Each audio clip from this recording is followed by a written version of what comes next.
kiné, médecin, travail pluriprofessionnel. Je propose de réfléchir à partir de la prise en charge d'une tendinite achilléenne chronique. C'est juste un point de vue qui ne prétend à rien d'autre que de lancer, de poser des questions, de faire réagir, de voir s'il est possible de rentrer dans une telle démarche. En tant que médecin, quand j'adresse un patient, je n'ai pas toujours une idée très claire de ce qui se fait ensuite. Les échanges avec le patient sont limités. Le patient qui vient, qui présente une tendinite au niveau du tendon d'Achille, qui dure, qu'est-ce que je peux lui proposer?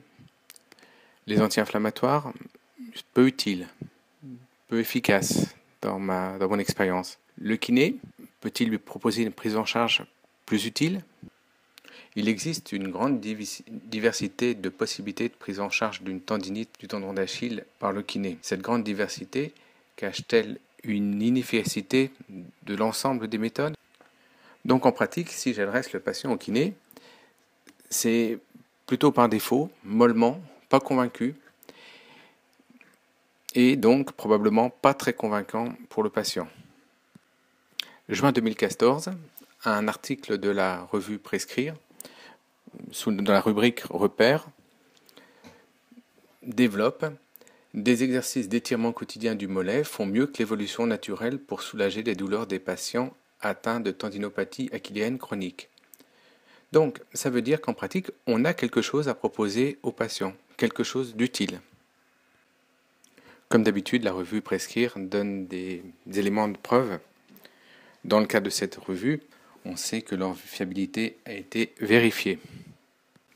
Conclusion de Prescrire, chez les patients souffrant d'une tendinopathie achilléenne chronique, les exercices d'étirement du mollet semblent avoir plus d'avantages que d'inconvénients. Donc ça veut dire qu'à mon niveau, moi, je peux adresser le patient pour une telle prise en charge. Donc à travers cet exemple, si je comprends ce qui se passe derrière ma prescription, si je peux y croire, je peux moi-même adresser avec plus de conviction. Au-delà, quelle perspective?